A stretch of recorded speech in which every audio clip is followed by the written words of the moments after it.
Hey, thank you so much, Nicole, and welcome to the Hollow Bone with Phoenix. If you're new to this, being the hollow bone means being a channel or conduit for source energy where messages and healing and miracles can come through. So each week on this show, you have a chance to hear live channelings that open your heart and lift your energy, conversations with visionary leaders who are walking their own path of alignment, and healing transmissions that flow directly through the hollow bone. So, whether you're listening live or to the archives, every episode is a chance to receive guidance, expand your awareness, and align more fully with the miracles that are waiting for you. Today, I am so honored to be able to interview Sarah Polyakov. She's an author, a counselor, a life coach, and a mindset expert. She brings a unique blend of real-world experience, advanced psychological training, and specialized certifications to help you rebuild after a crisis, or break free from trauma, or strive for personal and professional growth. So welcome, Sarah. Hi, how are you today, Phoenix? Hey, I'm well, thank you. And you? Doing great. Awesome.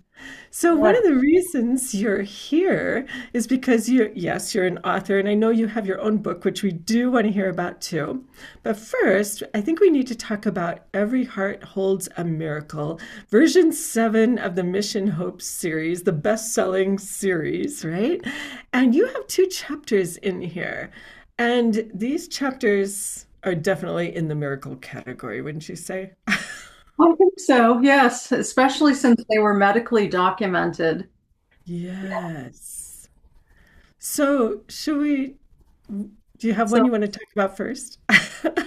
sure, where shall we start? I guess I will start by saying my entire life has been one walking miracle, or rather, that was the observation of somebody that I know.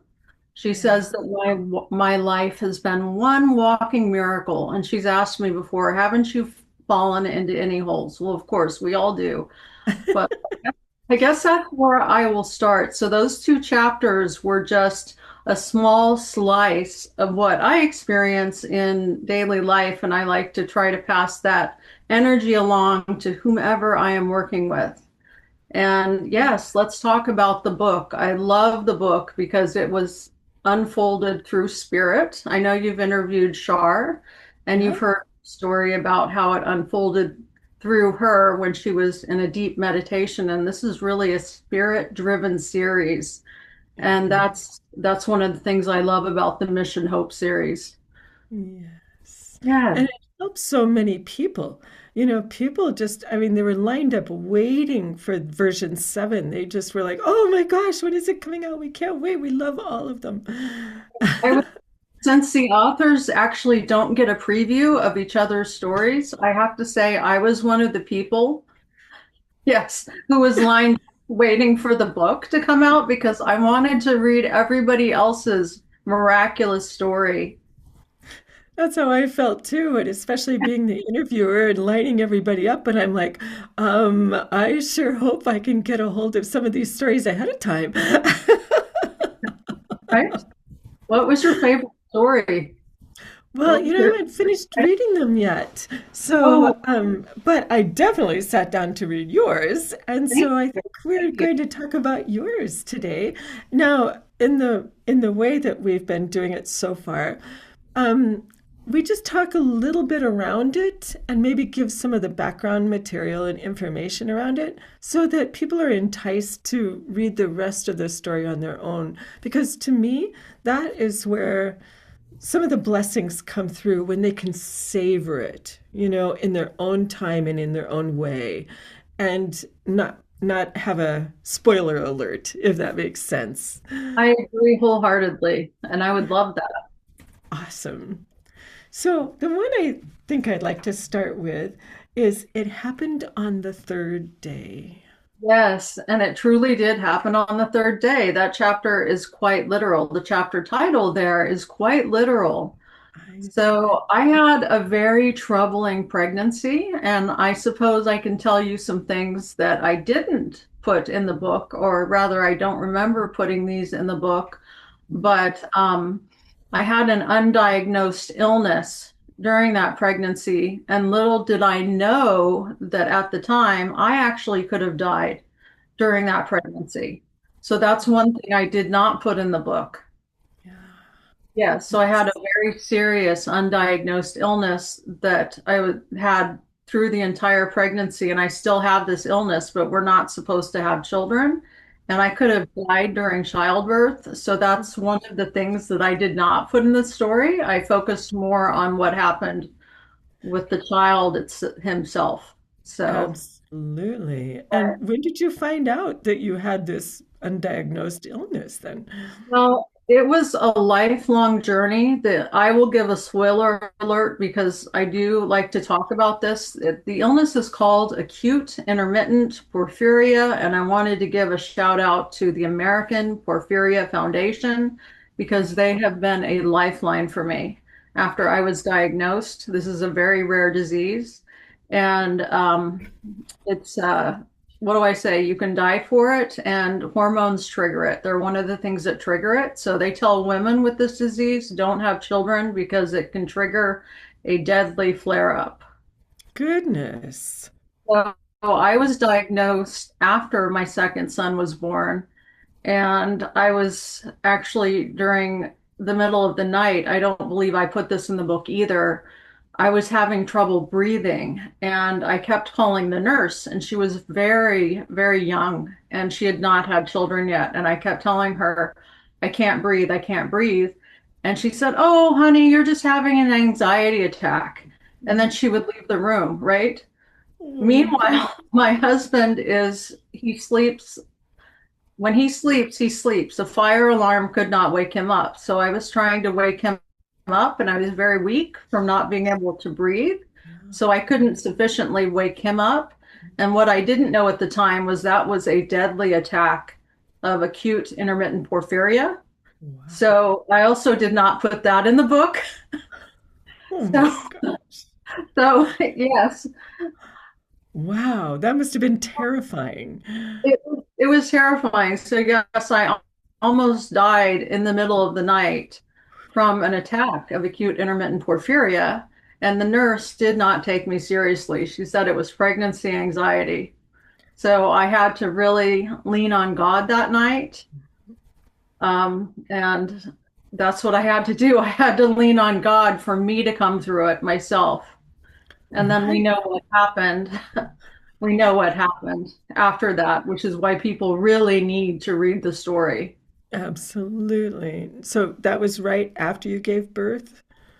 Or no, the breathing Yeah. that I was before I gave birth. It was during labor Oh, in the middle. oh, And she goodness. said, yes, and this was my second child. And I said, this is not labor anxiety. And I'm not asking for medicine. I'm asking you to help me save my Wow. life. And Oh, she just kept leaving the room. oh my gosh. Yeah, and I could not breathe. I was struggling to breathe because Hmm. that's what porphyria can do during an active attack. It can shut down your brainstem and your nervous system so you can't breathe. Oh my gosh. It must be everything must shut down then. Yes, the whole body shuts down, but you can basically suffocate or you can have a heart attack. Oh, So I was going the suffocation route, and this is not in the book. This is not in my chapter. And the chapter itself is miraculous. mm-hmm, mm-hmm. It definitely is. It's even Oh, more miraculous than what I'm talking about now, I think. So, so if you have that again, is there something they can do for you? yes, yes, I was diagnosed about 2 years after that. And that was another miraculous incident. I don't know if people want to hear about this miraculous incident, but it's a Yes. full miracle story that I can tell. Oh, So right. I had symptoms of this disease ever since I hit puberty, and nobody knew what it was. So they misdiagnosed it as IBS or chronic migraines, or she's just too sensitive, or on and on and on, because it starts with extreme stomach pain. It starts with this kind of excruciating stomach pain, where you want to just physically leave your body because the pain is like a 10 out of 10. You're just Wow. curled up in a ball. I guess it's like labor pains for women who've had labor pains. It's that kind of pain, but in your stomach. Yeah. So I had that, and it only happened once a month. Mhm. So the doctors just said, oh, well, it's IBS, it's PMS, it's all these things. And nobody took it seriously. The other problem is most doctors don't know about it and they don't have the tests for it. It's a test that needs to be administered in the hospital. Most hospitals don't even have the test. So the night I was diagnosed, I was having trouble breathing, and my husband brought me in to the ER. And that night, the ER was full, yet they found a room for me Wow. immediately, which was the first miracle. The Yeah. second was the doctor who walked in said, "Hi, Sarah, I have a book for you. It's on porphyria." And he gave it to me. And this is before he even spoke to me. He Oh said, my. "I think this is the answer that you're seeking." Now, again, my husband is here listening to all of this. So he had not interviewed me yet, and he said, "I believe you have porphyria, and here's a book on it so you can start reading." And he said, "I'm going to get the test started." So he did. He got the test started. He diagnosed me with porphyria, and then he gave me the intravenous solution that they give. He knew how to do that. So, and he was able to have the pharmacy mix that up and then give me an IV. And what was interesting is that night, my husband was making small talk with him. He was in the room a lot with us and telling us how we can manage porphyria. Good. And my husband was making small talk and saying, "So where do you work? Do you work in this area?" Because my husband's in the same field. So he was trying to see if this is a colleague. The gentleman's name was Dr. Ruiz on his name tag, and he said he was from Spain, but he had no accent. And he kept saying, "I just had to come a long way tonight." So he didn't tell my husband which hospital system he was a part of or which clinic he worked at. Every time my husband was trying to find out, "So where do you work during the day?" he just said, "I just had to come a long way to be here tonight." So that was Oh, his answer. oh my goodness. It does make you wonder. At the time, we were like, "Oh, that's okay. At least he's giving us, maybe he just doesn't want to say for some reason. That's Yeah. okay. He's giving me the treatment. He's given me this book that I'm reading. He's telling me how to prevent the triggers, the things that trigger this disease. He's telling me the lifestyle that I need to lead to manage it because you can be allergic to medications.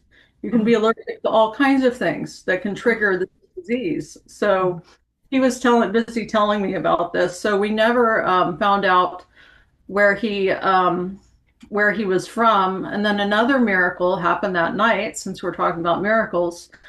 Since that ER was full, they brought in a woman who had tried to commit suicide, and they pulled the curtain so there was no privacy. So we were sharing that same room, and I'm hearing her cry and sob and tell the nurses that she's tried to commit suicide because her mother had died a year prior, and prior to her mother's death, her mom said, "This is a sign I'm going to send you." Or she didn't say what the sign was. She just said that she was waiting for a sign that only she and her mother knew. And mm, since she didn't have that sign, and since her mother was her best friend, she was so heavy with grief that she had tried to end her own life that night. mm. Thankfully, her boyfriend found her, brought her into the ER. He was there. So we listened sadly as the nurses chastised her because she didn't have insurance. Oh, And I God. went to my husband, "Hey, this is how they treat people when they don't have insurance. Listen closely." So that was very interesting. And we listened to her story. And as I was getting released, it occurred to me that I had the answer sitting in my purse. I had the sign sitting in my purse. And what had happened was 4 months prior, I had gotten an Amazon delivery. I buy from Amazon all the time, and this time it contained a large angel wing with the crystals, Mhm. with a bunch of crystals, like 20 or 30 crystals embedded in this beautiful sterling silver angel wing, right? God. And I called Amazon and I said, "I didn't order this beautiful angel wing. do you want it back? And they said, no, just keep it. So I put it in my purse pocket and I tried to offer it to several people and they said, no, it's probably for somebody else. Just keep it. And so I did. And as we were leaving, God said, that's the sign she's waiting for. It's that angel wing in your purse. I said to myself, God, if I part that curtain literally and walk into her area, I'm breaking these HIPAA regulations, right? And God said, just do it. Yeah, that's man's law. Don't worry about it. Exactly. That's human law, Yeah. not divine law. So I took out the angel wing and I just held it in front of me so that she could see what I had as I parted the curtain. And she burst into tears. And I said, oh my gosh, I'm so sorry if I'm offending you. And she's like, no, no, no, come closer. So I gave it to her and she examined it really carefully. And all these nurses were there watching, which was really interesting Yeah. because it became so quiet that you could hear a pin drop. And she was examining it. And then she finally said, this is a sign I've been waiting for. Oh my Should have seen goodness. everybody's face, including my husband. They were like, what? I said, and I just said, my name's Sarah, and just promise me that you will never try to harm yourself again. And she said, I promise you, this is all I needed. This is all I needed. And then we left that night. And it was a long drive home, and my husband did not say a word. He didn't know what to make of all that. Oh Those were my miracles to take in one night. So he was just speechless the whole drive home. oh my goodness. I can And then imagine. I finally said, so, husband, can you explain any of that? And he said, fine intervention. Sounds good to me. All he could come up with was that was divine intervention. Oh So my. he was very floored to see all of that. He was surprised. So, do you think that was the first time he'd ever seen you experience divine intervention? He had seen me experience divine intervention before, Yeah, so that was not the first time, thankfully. And he had also been a part of it before, I but figured. he was just still trying to, every time it happens, he still tries to wrap his head around it because he is the science guy in the family. He is the science engineer, math person in the family. And I am the writer, singer, psychologist, poet, painter in the family. Wow. Oh So, my goodness. yes, but it works really well. It works really Well, well, believe it or not. absolutely. So now so okay, let me back up a little bit here because you were already a psychologist at that point. Were you working with trauma at that point too?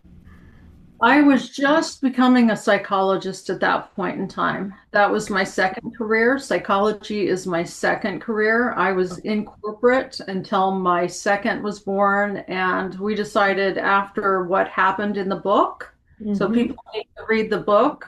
That was also my decision to leave corporate because that was such a life-changing event. And it happened on the third day within the Mission Hope book that it made me reassess everything. They were holding my corporate job for me Okay. 6 months. And Wow.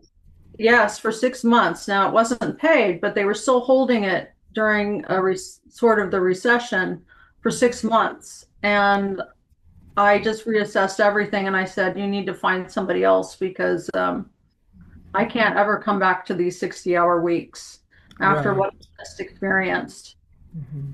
in Hmm. that chapter, right? Hmm. So that Hmm. Hmm. also changed my career trajectory and led me into the psychology field. Okay.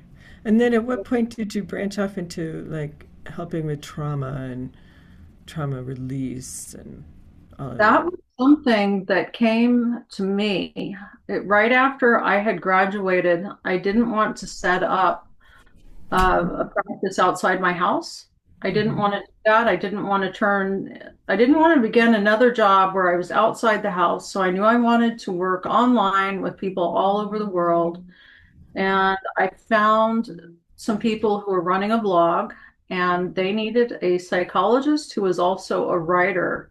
And this blog was about the trauma of infidelity.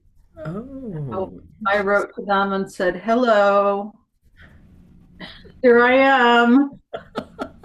So and they of course brought me in immediately, and I wrote some books for them and some programs for them, and started working with people who had been through traumatic marriages. Yeah. That's how that came to me. Interesting. Interesting. Boy, we But with never know, do we?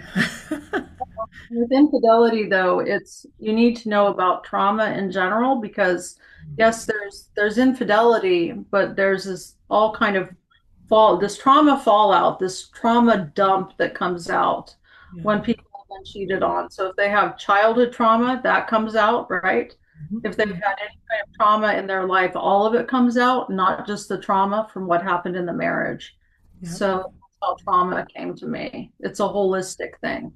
It's like Absolutely. right? When one traumatic thing happens, it's not the one thing. It's like everything that you've ever Absolutely. just spills out. And it's all the thoughts, it's all the emotions, it's, every aspect of the experience from this lifetime or any others. It's complex. There's no doubt.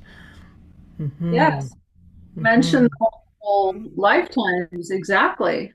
So Mm-hmm. people could have past life trauma come out. Mm-hmm. Mm-hmm. Absolutely. Now, so here's a weird question. Well, kind of related. So, do you think any of your trauma that you were just talking about is related to a past life?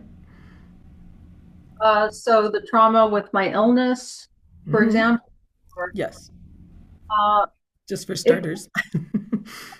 what I will say is that I have experienced trauma in this lifetime, and so it's fitting that I talk about relationships because before I met my husband, I was engaged to somebody. We owned a house. We had what would be a common law marriage in my state, and he left me for somebody else and insisted that she move into the house, and Oh, insisted that she even pay half of the mortgage.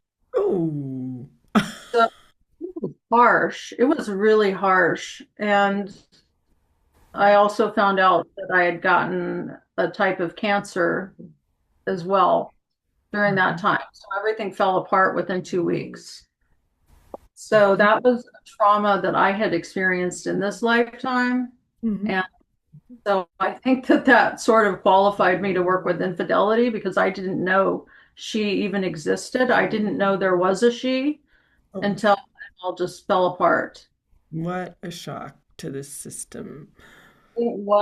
I had to, it was embarrassing. I was a corporate adult and I had to move home with my parents. Luckily, they were nearby, but I fell apart because he insisted in staying in the house with her. He would not let me buy him out. So Oh, that was very traumatic. oh my goodness gracious. And I'm sure there are all kinds of experiences connected to that that could go on for years that, yeah, must have been very challenging for you. I had to be very careful and very mindful of not carrying that into my current marriage, right? Right, right. Projecting things onto my husband that aren't there. Hmm. But on the Hmm. other hand, I do know the signs of, I am more attuned to when a woman is trying to edge in. Hmm. I am more attuned to that, whereas in the past I was not. I didn't imagine that women would pursue so vehemently. I guess this was the case here. Was this lady was like, this is the man for me, and I am going to. Now he had to fall for it, so I'm not saying it's her fault, Right, but right. it's both of them share the blame. But I didn't know that there were women who could so vehemently pursue a man who was engaged or married. I didn't know about that. I was pretty Hmm. naive. I think there's movies about that. One with Glenn Close. It's kind of scary. Was that kind of person actually. And this is what I heard from our friendship group because we had the same friendship group, and all these people came to me and said, "You wouldn't believe this." Like, I just thought it was just a random, he just found somebody else, but they said, you wouldn't believe how all this happened. And I was like, wow. After I heard the story, I was like, wow, so women really do pursue. Okay. Mhm. Quite a shock to your system. Probably didn't expect to hear that. So I just wanted to say that I'm not blaming women. I'm Oh, not none of that. That's not my no, intention here. Just no, one no, no. that. And he chose to reciprocate. And that blew up my life at the time. But thankfully, I ended up in a better off place. And I was able to take that pain and I was able to relate to the countless number of people who come to me and who need help with infidelity because their lives have been destroyed. So Mhm, I can actually relate on a heart level, mhm. not just Reddit in the level, but on a heart level. I can relate to that pain. Absolutely. Absolutely. So, but going back to past lives for just a second, because I have this sneaking suspicion, and maybe I'm wrong, and maybe it's not true for absolutely everybody, but when we experience something highly unusual, highly unexpected, and it just shuts us down completely, I have this suspicion that this isn't our first time that's happened. And I mean, yes, in this lifetime, yes, it's the first time, but I would agree. Yes, mm, mhm, yes, I would agree. And I because saw some visions of what happened with this person mhm, in the past, but it was a situation where I left, but it wasn't infidelity based. It was, I had basically died yeah, in that life and left that way. okay. So, yes. Yeah, that makes sense. It gets very complex when we're tracing back relationships, but and with the same people involved, you know. But what I think it does is it affects our cellular memory. And cellular memory, I don't need to explain that to you, but maybe to the audience, it's a record of all of our experiences. And if we haven't healed them before we die, then we're carrying all that in our DNA into the next incarnation where we have a chance to heal it or add another layer through what's happening. And it sounds like you had an experience to add another layer, but you healed it, which is beautiful. I hope so because I forgave both of them a very long time ago. So I Yeah. don't tell this story from a sense of malice. I just Yeah. tell it from a sense of experience. And it actually led me to a better situation. So I Yes. should probably write them a thank you note because I'm in a better situation now than if I would have stayed with that person. Oh, So, absolutely. Absolutely. and talk about cellular memory. I will say that the first time I met this person, that left me. I was in a coffee line and he looked at me and boom, it was like I could see the future. Now I couldn't see the end, but it was like, I know this person. I know this Yes. person. And Yes. then, That's a frequent phrase people will use when, it's from another lifetime, I think. This knowing without knowing how you know them. exactly. And it was like magnet and steel. I got this electricity flash through my body, and it was like that song from the 70s, Magnet and Steel. Oh my gosh. Remember that song? Yes. That should Oh have been my a clue to me at the time, but I wasn't really aware of past lives at that time. I was young and I just was not aware of this huge spiritual universe that we have. Yeah. Yeah. It's quite complex, isn't it? It is. So, Sarah has, and I'm speaking to the audience now, so Sarah has alluded to all the reasons why you want to read that chapter. And the chapter again is called It Happened on the Third Day. And I understand why you're not saying more because you can't just tell a little bit of this story without telling the whole story. And all I will say is it will bring tears. It will bring tears, and it will also bring a smile to your face. So, thank you for that. And Yes. you have another chapter here in the book, too. I mean, it's so lovely when people have more than one miracle in their life and are free to share about them. And you have had millions. This one is Where Angels Surely Walked. And so, what would you like to say about that?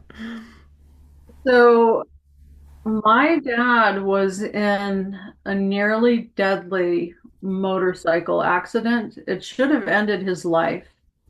This was before I was born. This was before he met my mom. He was driving at, I think, 60, I think he said 60 miles an hour. And he was on a very rural road in Montana, on a road that people rarely travel during the day. But he was raised in Montana. He knew this road. He had been there many times.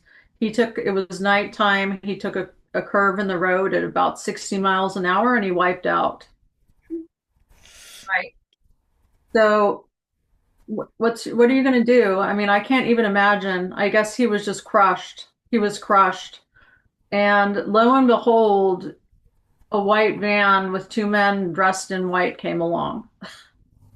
And he drove him 2 hours. I don't know how he survived. They scraped him off the road and they brought him to the hospital. I don't know how he survived that 2 hour drive to the big hospital in Missoula, but I guess he was in the operating room for, I don't know, I think he said 18 hours because his back was broken.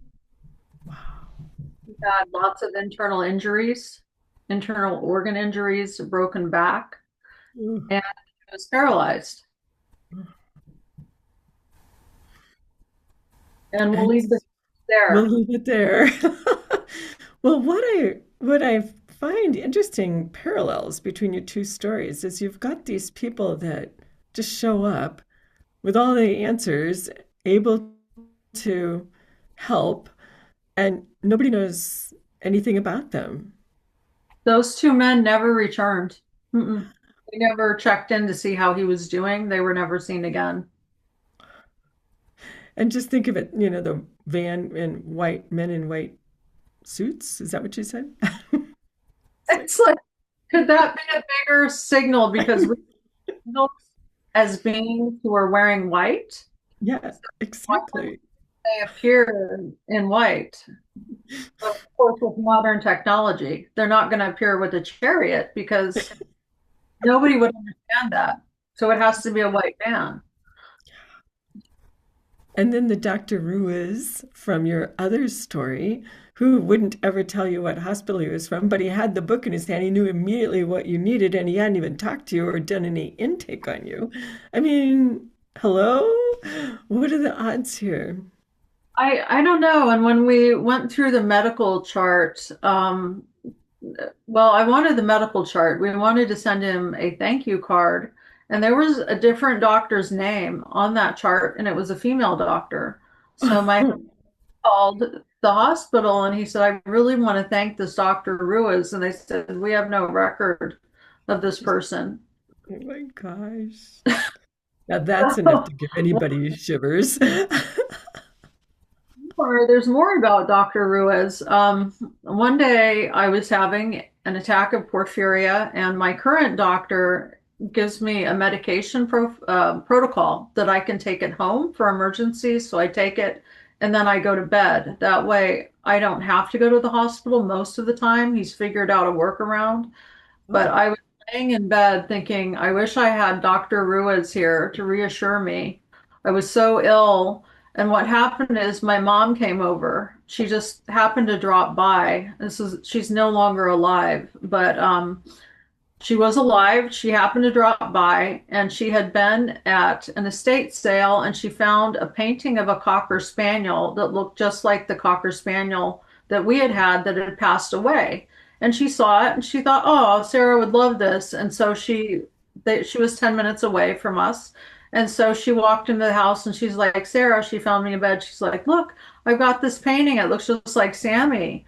And I was like, oh, that's so nice. Can you put it in the living room? And then when I came out of the attack, I went to look at it, and the artist's signature was there, and it said Dr. Ruiz. no It's way.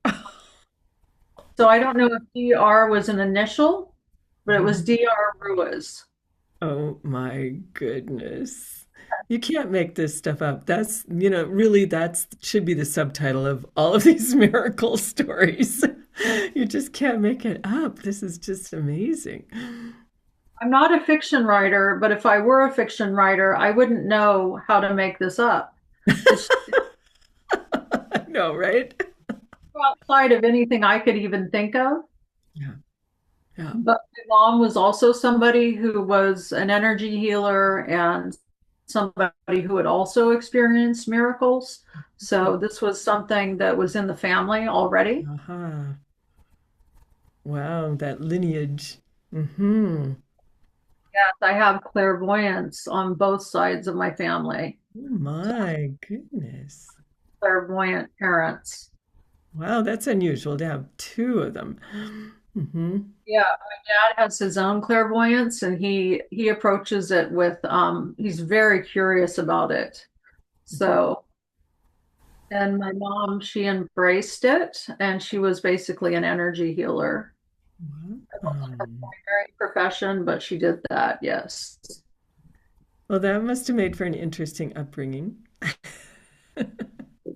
Because they were very open to my gifts. And before I was born, they thought I was going to be a boy. The doctor told them that I was going to be a boy, so they had my name picked out.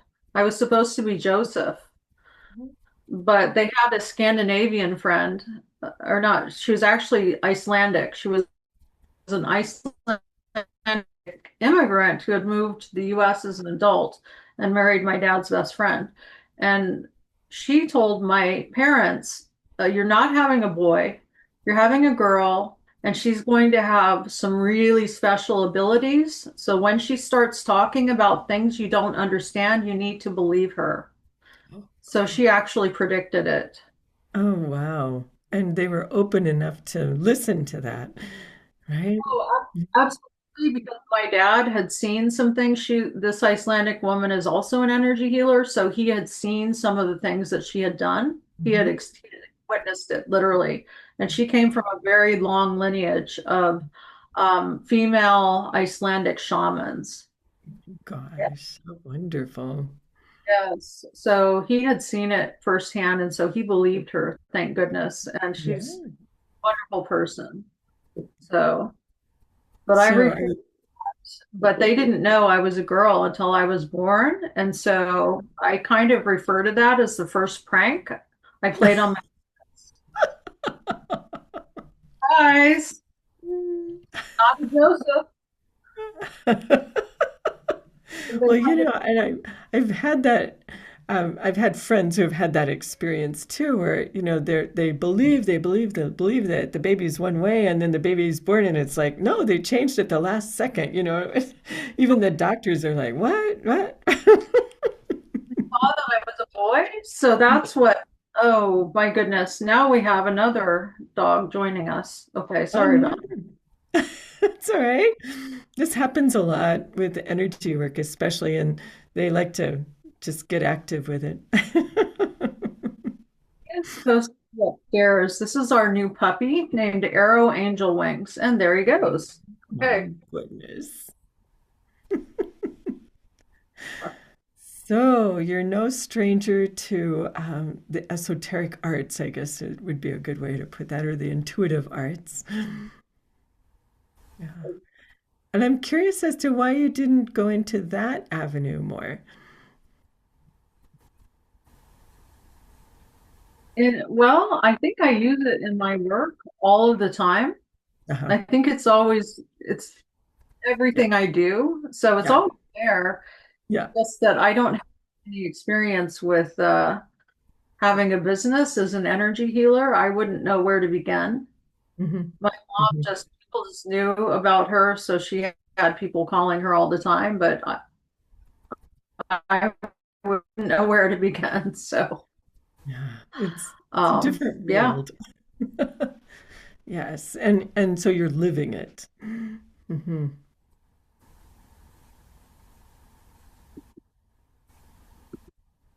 Are you still there with us? There we go. Are you, my screen froze? Yes. Yep, yep. So I was just saying, so you're living it.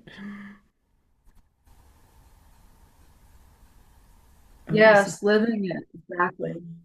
yeah. Wow. Wow.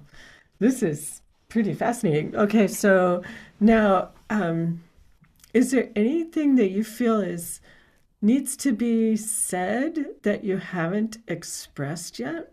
Either about your stories, or we haven't even talked about your other book, right?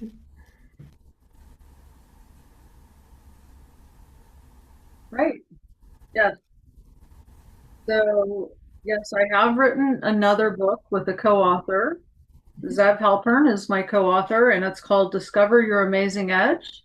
And it's one of those books where we took all of our knowledge and we condensed it into a short book. People can open it at any chapter and find whatever they need. It's a book, it's really a book for professionals, but we will probably be writing a book on relationships soon. So That we will see how makes, that goes. wow. Yes. It's kind of interesting when you say it's a short book about everything that you know. I mean, I'm like, how can one condense that into a short book? Was that difficult?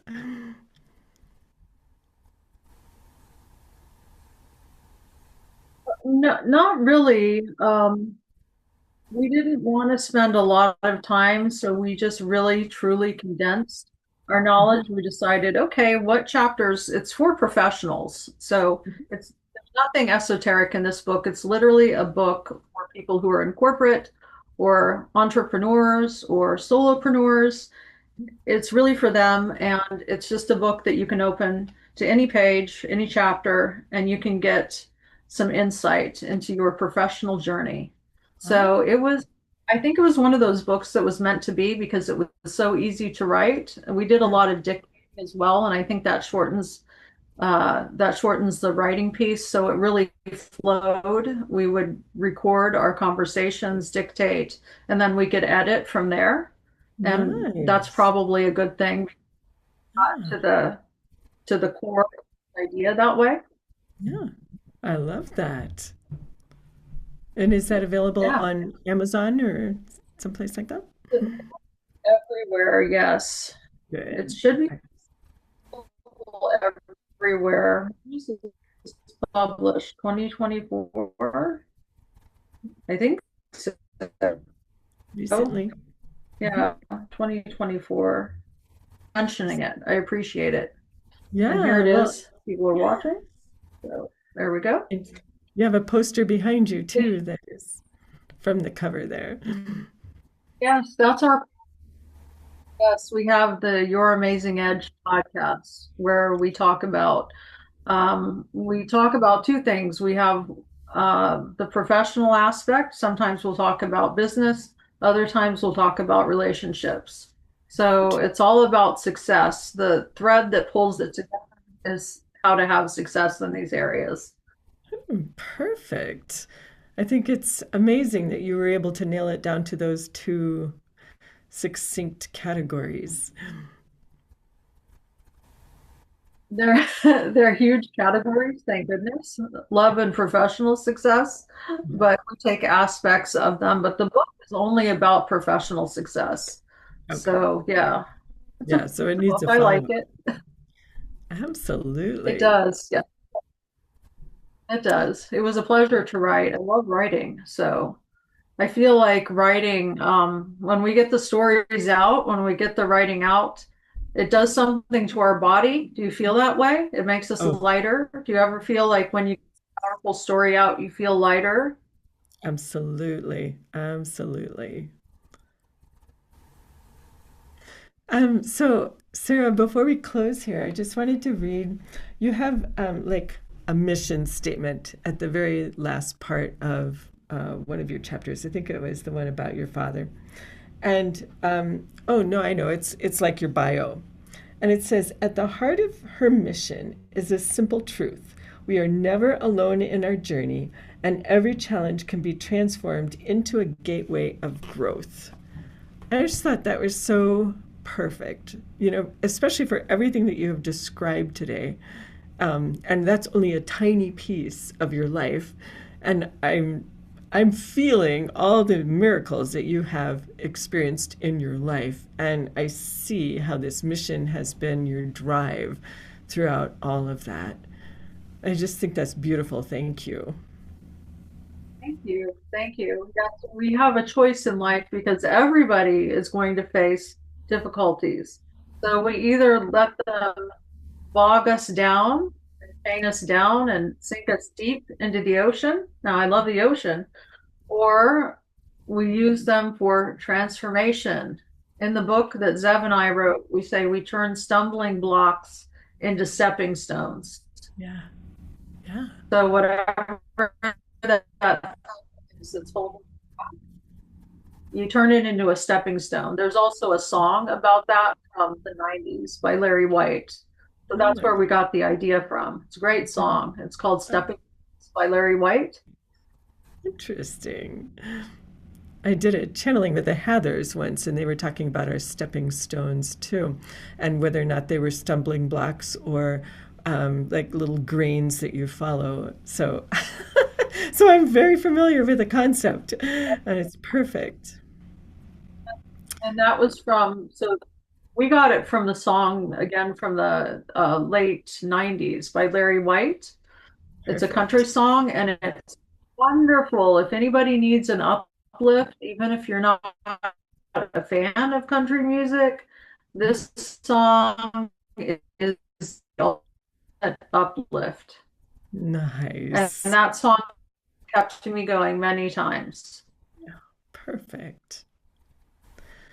Well, my gosh, for the audience Yeah. again, we were talking about the book Every Heart Holds a Miracle. It's version 7 of the Mission Hope series. Sarah has two beautiful chapters in it that definitely fall into the miracle category, and I hope that you are able to get that book and catch up on those chapters because they will bring tears to your eyes, they'll bring a smile to your face, and they'll help your life to be better for sure. And next week we're going to be hearing from Mike Sutton, who also is an author in that version. Every Heart Holds a Miracle, and I haven't totally met him yet. We've been corresponding through messages mostly, but I would say he's a very humble person that believes that even if he helps one person in this world, he's making a difference, and that's all he wants to do. So I can't wait to talk with him next week too about his chapters in the book. Sarah, you've been just a delight, and I want to thank you for your time and your energy and your willingness to share so much about your beautiful stories, and your life, and just thank you for all that you bring to the world.